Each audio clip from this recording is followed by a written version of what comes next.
Hi guys! Welcome dito sa The Filipino Daily. Sama-sama tayo mag-react, matuto, mag-reflect at mag-level up ng pananaw sa buhay mula sa mga videong ating mga napapanood o nakikita online. So ang videong ating papanoorin ngayon ay mula sa YouTube channel na Wealthy Mind Pinoy. Mag-subscribe din kayo dyan. Nakasubscribe na ako niyan. So maraming salamat sa kanya sa isang magandang video na to. Sinasabi niya dito sa videong ito na ito daw yung 6 na mindset na magpapayaman sa'yo o sa atin, the secret of the millionaire mind. So, ano pa hinihintay natin? Sige, panoorin na natin to. Siguro ay isa sa mga pangarap mo ay magkaroon ng maginhawang buhay. Yung nalalayo ka sa mga distraction at ginagawa mo ang mga bagay na gusto mong gawin. O di kaya magkaroon ng 1 milyon. Binabati kita kung meron kang desire na ganyan. Dahil hindi lahat ng tao ay merong ganyang pangarap. Pero bago mo makamit ang estado ng pagiging mayaman, dapat ma-develop mo muna ang rich and millionaire mindset. Dahil 90% ng iyong achievements o success ay nagmumula sa quality ng iyong pag-iisip. Sinabi ng American speaker at author na si Earl Nightingale, "You become what you think about." Pag lagi mong iniisip ang iyong target at pag meron kang pag-iisip ng isang matagumpay at mayaman na tao, posibleng makukuha mo rin ang parehong achievements na meron sila. Dahil you become what you think about. Kaya sa video natin ngayon, pag-uusapan natin ang 6 na mindset ng mga mayayaman na tao. I encourage you na panoorin mo ang buong video at kung bago ka pa lang dito, mag-subscribe ka na rin at gawin mong parte ng iyong investment ang panunood sa aming videos. Salamat! Parang meron ding sinasabi na sino ba yun? Si Napoleon Hill naman pala yun na parang kagaya lang din dun sa sinabi niya kanina, dun sa author na yon na you become what you think about. So si Napoleon Hill naman, 'di ba, sabi niya thought becomes things. So kung ano yung nakikita natin na pumapasok sa isip natin o kaya nating imagine o kaya nating isipin ay pwede siyang maaaring magiging totoo o magiging isang totoong bagay o pangyayari pag iniisip natin Yung investment ang panunood sa aming videos. Salamat! Mindset number 1. Think big. Ang pag-iisip at pagkakaroon ng malaking pangarap ay isang attitude na kinakailangan ng isang tao upang siya ay magtagumpay. Dito kasi nagsisimula lahat ng result na meron tayo.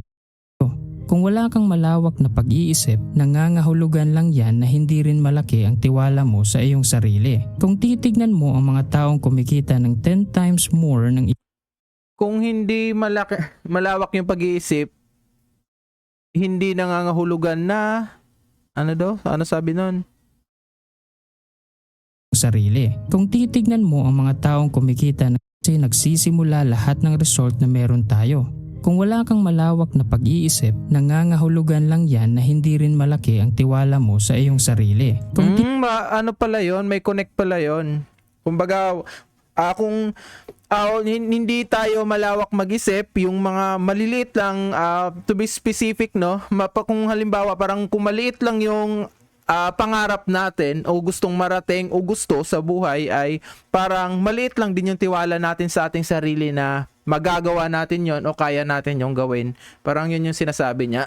titignan mo ang mga taong kumikita ng 10 times more ng iyong income ngayon, ano ba ang common attitude na nakikita mo sa kanila? Paano ba sila magsalita? Narinig mo ba sa kanila ang salitang imposible? At paano ba sila mag-isip? Sa libro na Think and Grow Rich, unang nabanggit ng author na si Napoleon Hill ang statement na thoughts are things. Alam niya na mabibigyan natin ayun yung sinasabi ko kanina. Kaso, ang nakita ko naman, na-encounter ko naman na sinabi ni Napoleon Hill ay thoughts becomes things. Ayun yan. So, parang paras lang naman ang ibig sabihin. ang buhay kung ano man ang iniisip natin. Gaya nga ng nabanggit kong statement kanina, you become what you think about. Ang taong nag-iisip na hindi siya magtatagumpay ay hindi magtatagumpay. Ang taong nakakaranas naman ng pagsubok pero naniniwala na makakamit niya ang kanyang pangarap, magiging successful din siya bandang huli. So paano ba natin mai-improve ang quality ng ating pag-iisip? Bibigyan kita ng 3 tips. Una, isipin mo na deserving ka na magkaroon ng masagana at maginhawang pamumuhay. Sa ganyang attitude ay nababago mo ang iyong pag-iisip. Pangalawa, Iwas-iwas muna sa trend ng social media, especially yung mga tao Iwas-iwas muna sa Facebook. kung nagpo-post ng walang kwentang bagay. Pangatlo, magbasa ka ng libro, articles, o di Kapag sinabi mo mga walang kwentang bagay, para sa akin, no, lahat naman may kwenta at may sense, no? Kasi kaya nga pinapanood natin yung mga video na gusto nating panoorin kasi may sense at gusto natin na parang napufulfill yung masaya tayo kapag napapanood yung mga ganon. So parang para sa akin lang, ang sinasabi niya siguro dito, yung mga hindi nakakatulong sa atin sa pagkamit ng mga goal natin. Yung mga parang ano na lang natin, mga pampalipas oras, entertainment, yung na-entertain tayo. Yun yung mga, sa tingin ko, na sinasabi niya mga walang kwentang bagay. kaya manood ka Ay, mga walang kwentang bagay, mga walang content, o ano yung sinabi niya kanina na ayun, yung walang kwenta na salita na sinabi niya. ng mga videos na binibigyan ka ng inspirasyon o tumawag at makipag-usap sa isang kaibigan na meron ding magandang contribution sa iyong mga plano. Ito ang lagi mong tandaan. Kung mag-iisip ka, huwag mong piliin yung low quality ng thinking. Isipin mo kung saan ka deserving at kung anong gusto mong maging. Tuklasin naman natin ang mindset tungkol sa pera. Mindset number 2. Mag-focus ka sa net worth. Hindi na So yun, no, mindset number 1, think big. Ayun, tapos ito na ngayon. Mindset number 2 daw, mag-focus ka sa net worth. Tara, panoorin natin. iisip ng karamihan ang malaking pinagkaiba ng income at net worth dahil iniisip nila na pag malaki na Nung una talaga, eto, inaamin ko, marami din sa atin talaga, kahit mga iba dyan, yung mga hindi alam na, at isa ako doon, yung na hindi alam itong, yung net worth, kasi nga, ang alam ko lang talaga, income. Kumbaga sa ang estado mo sa buhay kung gaano kadami yung pera mo ay nagbe-base lang talaga sa income. Kasi kapag malaki income mo, malaki sahod mo, parang mas marami kang pera o mas konting angat ka sa doon sa mga mabababa na may mga income. Pero hindi pala ganoon. May mga tao pala na mabababa ang income kahit na halimbawa ako sumasahod ako ng 50,000 per month tapos may isang tao rin na sumasahod naman ng 20,000 lang per month. Pero yung net worth niya ay mas mataas kumpara sa akin. Paano nangyari ito? Panoorin natin. Alam ko ipapaliwanag niya dito eh. ang income ng isang tao ay mayaman na rin ito. Pero kung lilinawin natin, ang income ay pera na iyong natatanggap galing sa trabaho, negosyo o di kaya mga investment. Ang net worth naman ay total value ng iyong assets minus liabilities at iba pang mga expenses. For example, kung meron kang 150,000 na investment portfolio sa stocks, 200,000 sa savings account, 500,000 sa ibang properties at 50,000 ng liabilities, meron kang net worth na 800,000 pesos. Kung mas mataas ang total value ng iyong assets kumpara sa liabilities, meron kang positive net worth. Pero kung mas mataas naman ang iyong liabilities kumpara sa total value ng iyong assets, negative net worth naman yun. Pero bakit Ayun no, ayan. Sige, panoorin pa kailangan natin. mong mag-focus sa net worth kung malaki naman ang iyong income? Ito kasi yun.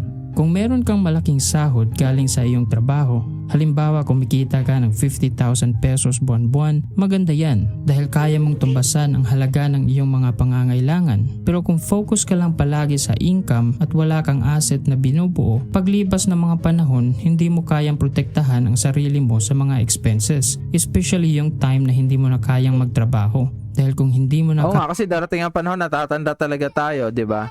O 'di ba, kung sa income lang tayo nagfo-focus, so pag hindi na natin kaya magtrabaho kasi tumanda na tayo, hindi na kaya ng katawan natin at sino ba naman yung company na tatanggap pa ng mga matatanda, 'di ba? Kung yung quality ng yung tawag niyan, yung physically fit niya sa trabaho ay medyo medyo hindi na ganoon ka more powerful yung katawan at hindi na natatrabaho na maayos yung trabaho. So ayun, ayun na nga, hindi na natin kayang kumita o hindi na tayo kayang magka-income pa, saan na tayo pupulutin nun kasi wala na tayong income.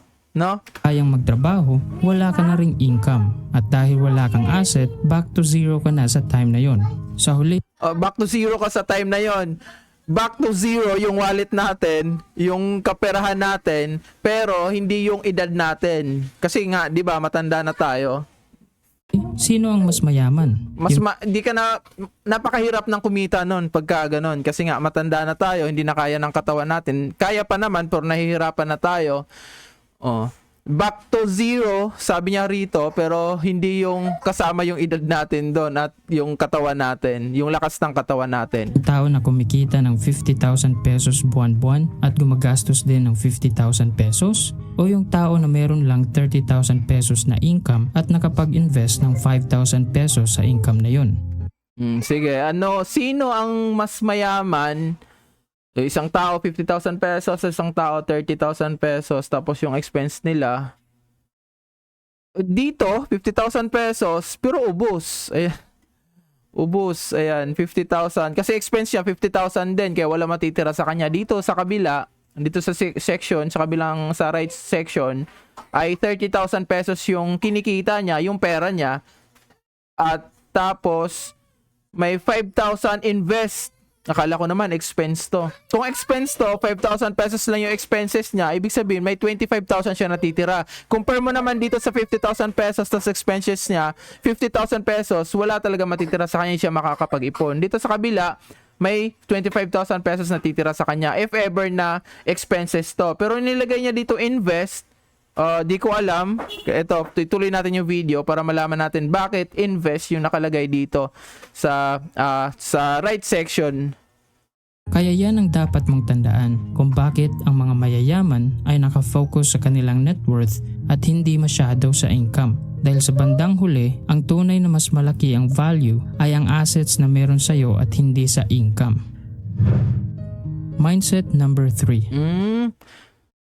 So, ano pala yon? Kaya pala invest nakalagay doon. So, sa 30,000 pesos, meron siyang 5,000 pesos na investments. No? So, sabihin natin 25,000 expenses niya, meron siyang 5,000 pesos na natitira at napupunta sa investment. Tama ba yung pagkakaintindi ko? Focus sa net worth. So, ang alam ko kasi net worth, liabilities, income minus liabilities. So, gastos mo. So, kung meron kang income, tapos liabilities mo 50,000 pesos, 50,000 pesos income, 50,000 pesos liabilities, ay zero net worth ka. Pagka 30,000 pesos income, 50,000 pesos liabilities, so meron kang 25,000 na net worth. Yun, 'di ba? Ganyan yung kwentada ng mga salin-salin ng mga natin, mga politiko, yung mga yung asset and liabilities net worth nila. A statement of asset and liabilities net worth, yun ata yun. Hindi ako nagkakamali ha. Clear nyo na lang yan.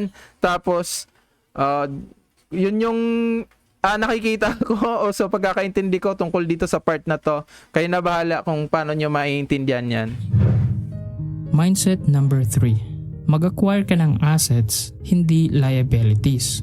Ito ang isa sa mga common misconception ng ating society. Parang connect din to sa kanina. Parang itinutuloy lang siguro to kasi tungkol pa rin, related pa rin siya sa assets. Ngayon, dahil nakikita natin sa social media ang mga mayayaman na nagmamaneho ng kanilang mamahaling sasakyan, nakatira sa malaking bahay, at syempre meron din silang latest iPhone. Pero hindi natin nakikita ang tunay na dahilan bago nila nabili ang mga bagay na to. Hindi sila mayaman dahil meron silang sasakyan o malaking bahay. Mayaman sila dahil meron silang asset. So ano ba ang ibig sabihin ng asset? Para hindi maging komplikado, gagamitin natin ang simple explanation ng author at entrepreneur na si Robert Kiyosaki. Sinabi niya, ang asset ay mga bagay na nagbibigay ng income sa'yo. Kasalungat naman dito ang liability dahil ang liability ay ang mga bagay na nagbibigay sa'yo ng gastos. Gaya na lang ng sasakyan, pwede mo itong gawing asset o liability. Nakadepende lang talaga ito sa iyong mindset. Kung ikaw ang gumagamit nito, at napapagastos ka palagi gaya na lang ng gasolina at iba pang mga maintenance, maituturing natin to na liability dahil kumukuha ito ng pera sa iyong bulsa. Pero kung ikaw ay isang maparaan na tao at pinaparentahan mo ito sa iba, tapos nagbibigay ito sa iyo ng income, matatawag natin tong asset dahil may pera na dumadaloy patungo sa iyo. Alam ng mga mayayaman kung ano ang tunay na pinagkaiba ng asset at liability. Kaya bago sila bumibili ng bagong sasakyan at ibang mga bagay na gusto nila, meron muna silang asset na binubuo hanggang income na ng kanilang asset ang nagbabayad sa mga bagay na gusto nilang bilhin. Yun na yung ang dami kasing 'di ba mga influencers, mga motivational speakers na sinasabi nila na ang mga sasakyan o bahay ay isang uri ng liability. So, yung iba ay may nagsasabi na parang hindi masyadong agree doon, pero ito yung ito yung isa sa paliwanag to kung bakit ayun nga maaring maging liability ang isang gamit katulad ng bahay at sasakyan kung hindi mo siya ituturing talaga o gagamitin bilang asset.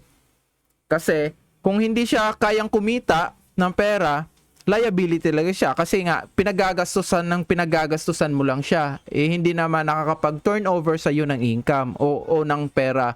Pero kung halimbawa ito si sasakyan mo, i-grab mo at talagang helpful siya sa mga negosyo mo, panghakot mo na dun sa mga supplier mo, pwede siyang asset na rin talaga siya. Kagaya ng mga average na tao pagbibili ng mamahaling bagay, sariling pera ang ginagamit at walang asset. Katulad niyan, cellphone. So kung cellphone, kung bumili ka ng bagong model ng cellphone, yung bagong labas na cellphone, tapos hindi natin ginamit para kumbaga, halimbawa, 'di ba, sira-sira cellphone mo, nahihirapan ka magbenta online kasi naghahang, naglalag, hindi makapag-store ng maraming videos, maraming photos. At bumili ka ng cellphone, sinasabi nila, bumili ng cellphone to, ano na naman yan, gastos lang yan, hindi makatiis sa lumang cellphone, ganon ang mga sinasabi ng iilan ng mga iba. Pero for you, para sa atin, kung binili natin to para meron tayong magamit sa negosyo natin na hindi na tayo masyadong nahihirapan, yung mabawasan yung time consume, nakatipid tayo sa oras at nakapagbenta pa tayo ng marami, nakapag-turnover siya ng maraming sales at nakakatulong siya sa negosyo natin, hindi siya liability, belong siya sa asset. Yun yung pagkakaintindi ko sa sinasabi niya sa part na to, yung liability versus asset. Binubuo. Kaya sa huli, palaging ubos ang pera. Kaya kung gusto mong mabigyang proteksyon ang pera na iyong kinikita, huwag kang padalos-dalos sa pagbili ng mga bagay. Mag-acquire ka muna ng asset, baka bandang huli ay liabilities lang ito sa'yo. Mindset number 4. Hayaan mo na ang pera ang magtatrabaho sa'yo. Ano ang common advice na naririnig mo noong bata ka pa? Mag-aral ka ng mabuti para pagkatapos ng graduation ay makahanap ka ng magandang trabaho at make sure na malaki din ang sahod at maganda ang benefits ng kumpanya. Marami sa atin ay na-program sa ganitong klase ng mindset ng ating mga magulang o yung mga Parang ang napakasarap pakinggan, no? At napakadaling sabihin yung hayaan mo na ang perang magtrabaho sa'yo. Kung meron lang ganyan na instant, no, yung hindi tayo pinapahirapan, yung sige ito 100,000 ko, magtrabaho ka diyan tapos kikita na siya ng kikita, no, ng yung parang madali lang, hindi mahirap, pero hindi yung tipong kailangan mo munang magnegosyo bago ka makapag build ng talagang stable na negosyo. Pag-aralan mo yung sistema, para mabuo mo yung sistema, kailangan mo ng tamang kaalaman at bukod pa dyan, mga puhunan, yung mga ganyan, para yung pera mo talaga ay makakagawa ng pera ng kanya na siya mismo makapag-generate ng sarili niyang income, hindi yung pinagtatrabahuan natin yung pera. Yung pera ang magtatrabaho para sa atin. Pero hindi siya ganun kaya ko sinasabing hindi siya ganun kadali kasi nga committed ka pa rin dun eh. Nandiyan ka, kailangan mong pagtrabahuan yun, pag-isipan yun, pagpuyatan yun, at ang daming mga failures na mga pagdadaanan mo.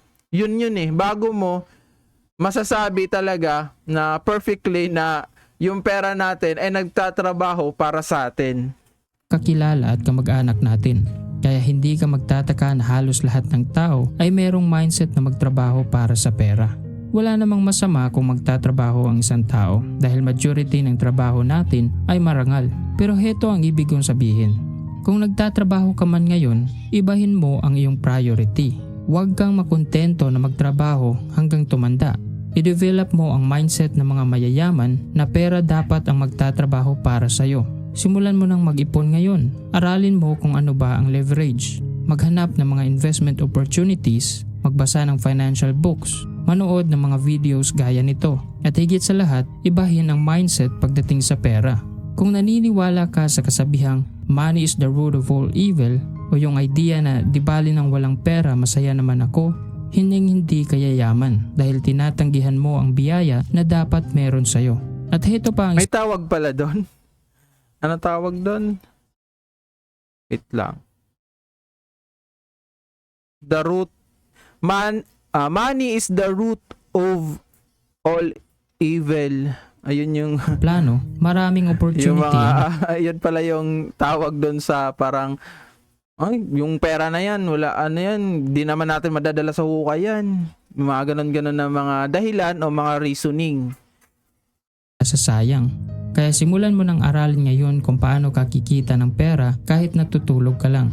Gaya nga ng sinabi ni Warren Buffett tungkol dito, if you don't find a way to make money while you sleep, you will work until you die. Sarap pakinggan, no? Kumikita habang natutulog. Sana all! Kaya kung may trabaho ka ngayon at malaking sahod ang iyong natatanggap, huwag mong sayangin ang Pero totoo yan, meron talaga. At siyempre, nakikita naman natin yan.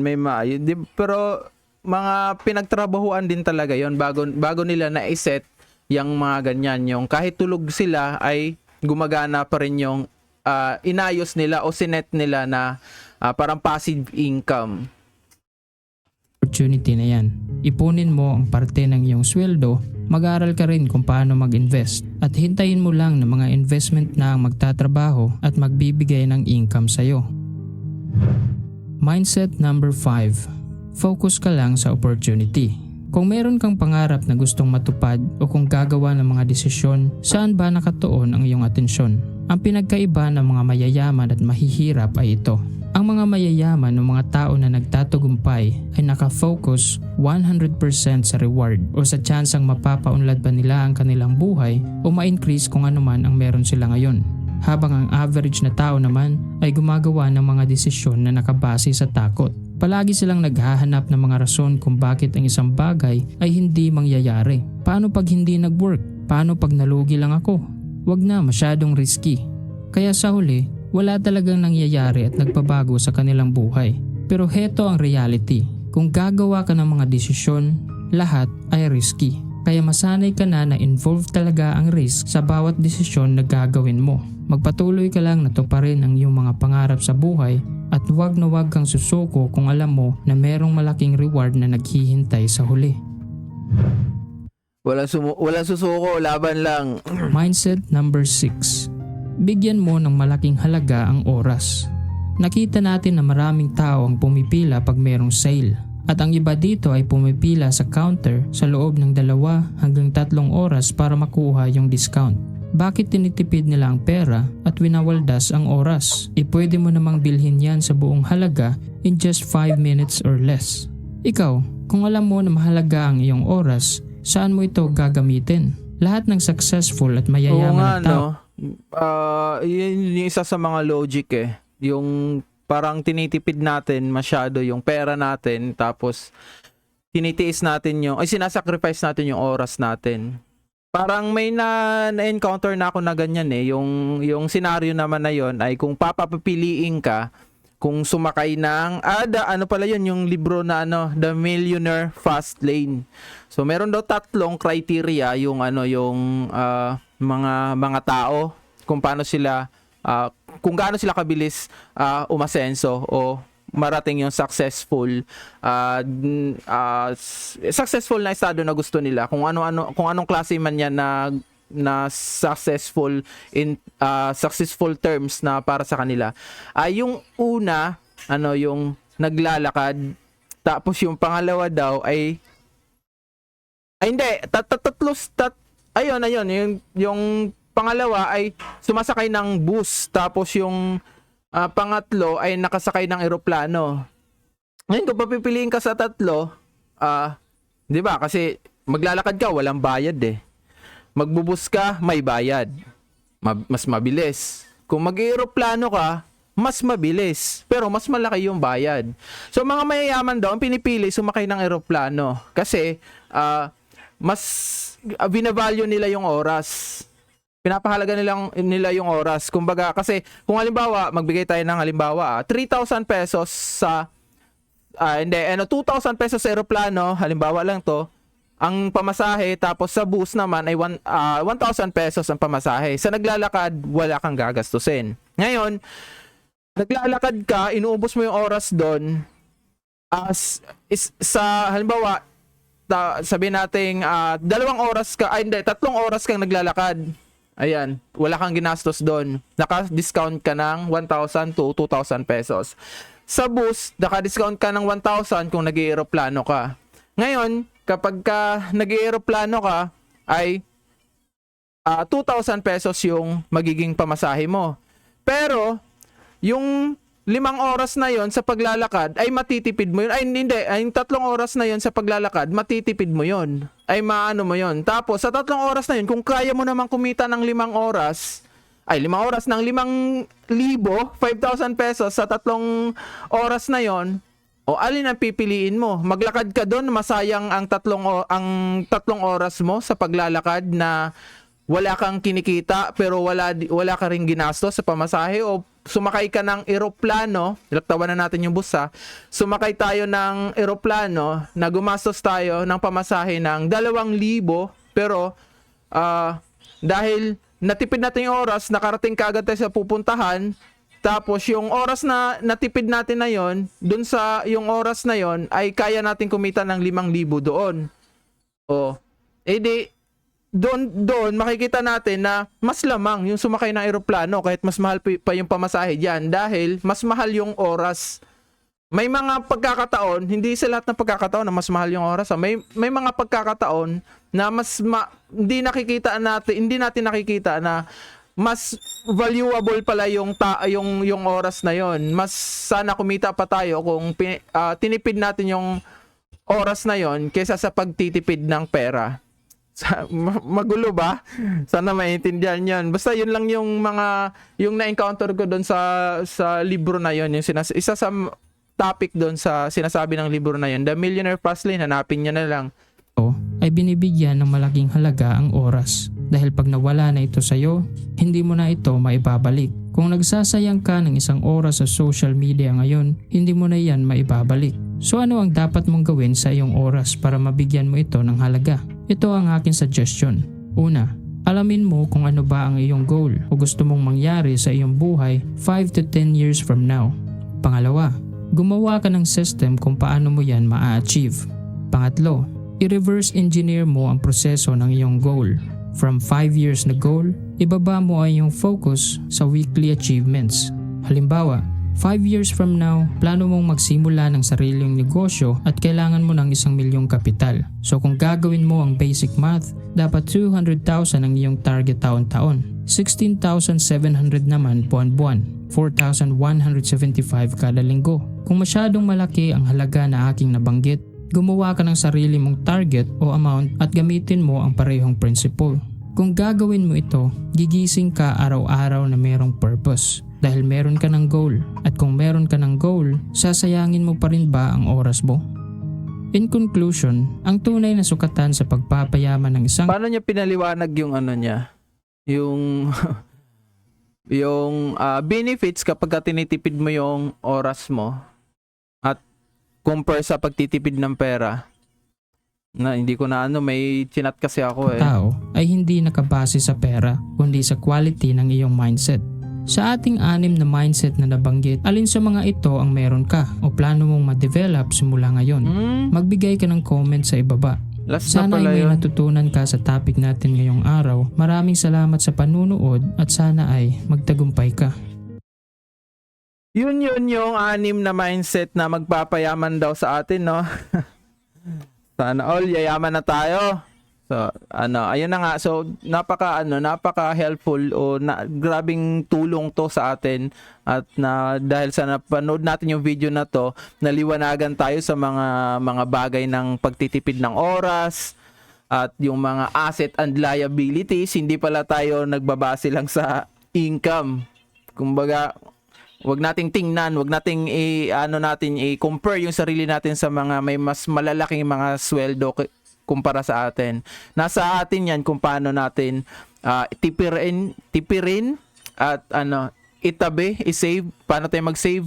Kasi kung sila man kumikita ng malaki, kung malaki din naman sila gumastos, wala din matitira sa kanila. Kung tayo man, maliit lang kinikita natin, kung kaya pa nating diskartihan na tipirin pa yung maliit na kinikita natin, may tatabi tayo kahit papano kumpara dun sa mga hindi talaga nagsisave. So yun lang yung video na to, guys. Maraming salamat kay Wealthy Mind Pinoy YouTube channel sa isang napakagandang video na to. Subscribe nyo siya at sana rin ay subscribe nyo rin ako sa aking YouTube channel, The Filipino Daily. Kita-kits sa susunod na video.